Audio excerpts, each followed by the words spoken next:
So the holidays are right around the corner. And I think back to newly married Mike and Holly and how this time of year was probably the most we ever fought. Oh, hands down. Like, once Target started putting out the snowflakes and the Santa Clauses, I knew blowups were about to happen.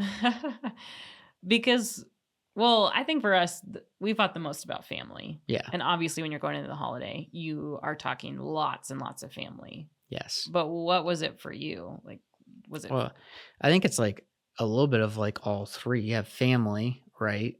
And we come from very different families, and they celebrate holidays very differently. yes? But then you add in the finances component. We were newly married, trying to figure out we come both from big families, so gift giving in your family looked different than gift giving in my family. Yeah. So you have the finances component. And then we didn't have kids yet, but we had brothers and sisters that had kids. We had, different traditions that were correlated to family, and it just brought stress. And honestly, a lot of arguments because we both didn't want to give in the midst of planning for what was up ahead. I think that's so interesting. The top 3 things that you fight about are all thrown at you at the same In the time around same a time. stressful time where you're finishing off even a year with work and jobs, Mhm. seasons, all the things, and yet all these things are kind of thrown at you. So, what would be how would you encourage a couple, whether this is year 1 and they have some optimism going into it, or it's year 10 and they're like, "Oh, here we go. Holiday season is upon us." Yeah. What would you encourage couples? What's the first piece of advice to kind of help it go a little smoother?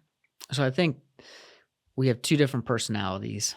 I'm the planner, so I'm gonna say you should probably create a plan, but you are not a planner and more free spirit, impulsive, bring the fun, and all. So we need to, you need to have a plan, but you also need to, have the plan with an open hand. But what I think is most important is for you as a couple being on the same team. Mm. So you're both part of a greater family, but you have a family between you two.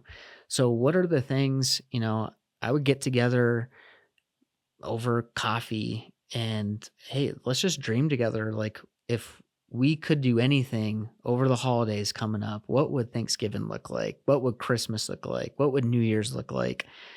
And let's just brainstorm and just talk about what's most important and be able to start that conversation so that we can start having alignment as a team together. So, what's your advice for the spouse that wants to say, our dream scenario around the holidays is to not be around your family? I mean, I would say some of that's just not realistic. yeah. So we are still in relationship with our in-laws or our family. But it doesn't have to look the same in every situation. Like, one of our favorite holidays movies is Four Christmases, right? Mhm. Just because it's so ridiculous and all the different homes they have to go to and all the crazy scenarios, like, it doesn't have to look the same for each of our families and also for our own family as well. So I would say, like, if there was maybe we start the conversation of, if there's 2 things that are the most important for you, what would they be?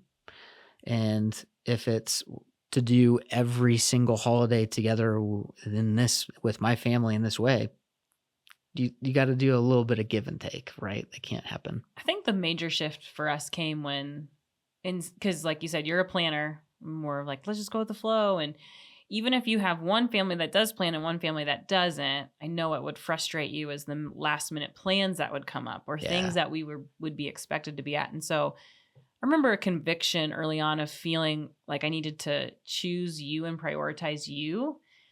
And I know I could have done a better job, but I think what I learned in that was when I prioritized this, there were some things that we weren't a part of, but I Mhm. was able to speak to you and say, here's the things I don't want to miss. Can we be here at this? And Yeah. then when we had those conversations, we were able to go, okay, after 3 days of family fun, holidays, chaos, we need a break, or you needed to take time away, or Yeah. I needed that. And so I think just knowing too that how are we setting ourselves up, but then afterwards, how are we recovering too? Absolutely. And I think the thing for me too is like, if everything is important, then like I don't know, like everything can't be important. Mhm.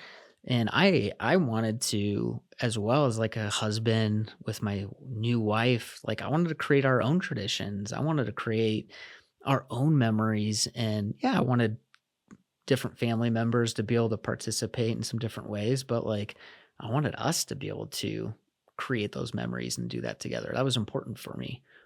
I think too, as time went by and as we did have our own kids, you start to kind of see like, oh no, we're building something. We want to create this for our kids as well. And so I think it's become maybe less because one, we've learned how to kind of navigate that as a team, but then Mhm. two, being able to say, no, for our kids, this is what we're going to be doing. And we've had to, make certain people unhappy at times. But at the end of the day, it's about this family and what God's calling us to steward and build here, Yeah. and then the extension of the family. Yeah. Yeah, and I think, like, this is really rich, great opportunity for, like, the people pleasing, Mm. for that to be put to death and for us to be able to grow in that. Because we don't wanna just fly by the seat of our pants, but we wanna have, like, biblical convictions, and, like, there was a biblical conviction for us of, like, "Hey, we're gonna serve during the holidays at our church," as a lot of people are traveling and all. So we're gonna serve, but we're also gonna attend. Mm. And so that meant that, we're having this conviction together that we weren't going to be at every family deal, right? I remember early on when we were going through this and we were seeking wise counsel from others, and we had a very wise person tell us as we were talking and we're saying like, "Oh, when so and so says something stupid, or when this person does this or attacks, and I just don't want them to." And he so graciously reminded us that we can't control other people's behaviors. Yeah.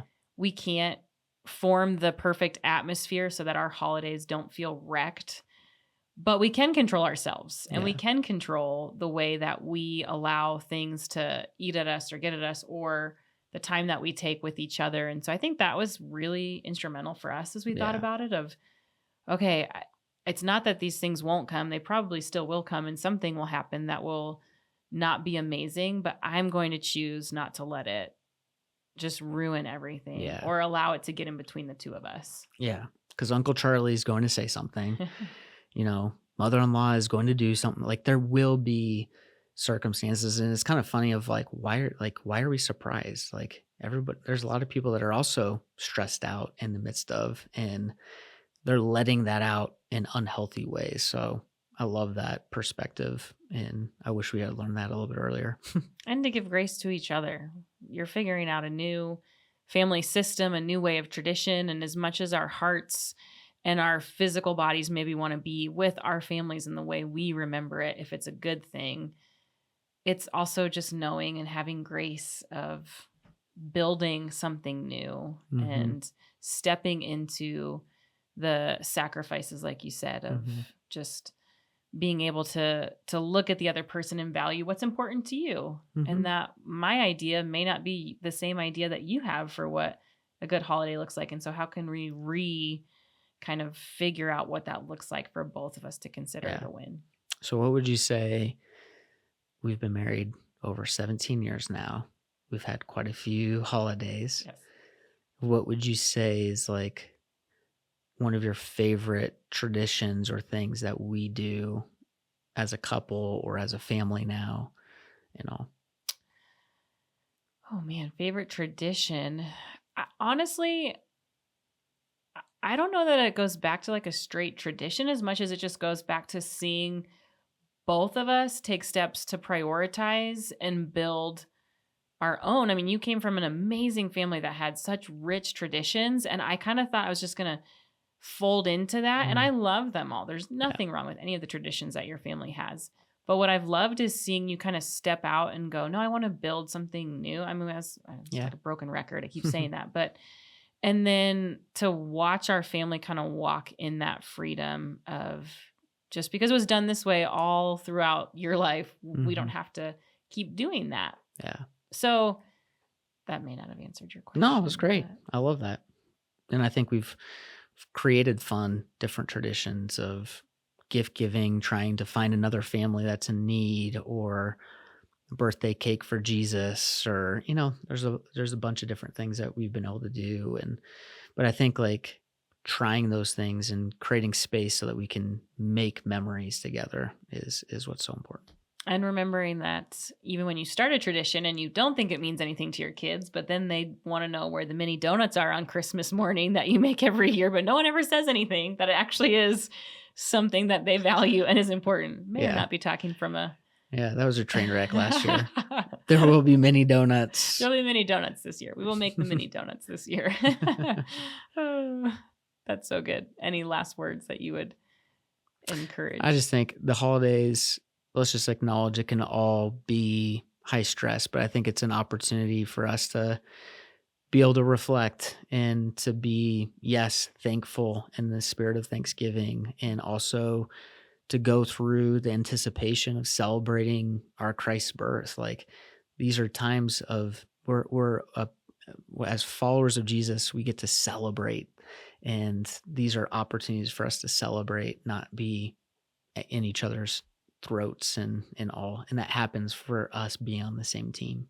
I think it also is important to note that even though they're considered the most wonderful, happiest times of the year, they can feel really hard. Yeah, absolutely. Because it could be that there's a new diagnosis or a miscarriage or something that has taken place that has just tried to really steal our joy. And so when you're sitting in that place of feeling like the joy is gone, and yet we're in this season where it's supposed to be all just happiness and excitement. Yeah. And so I think that's where the grace comes in of not every holiday will be that way, but Yeah. allowing feelings to be able to come forward and come out and Mhm. to be able to be talked about, and not just like this fake sense of, well, we're all in the same room, so it's fine. Yeah, that's really good.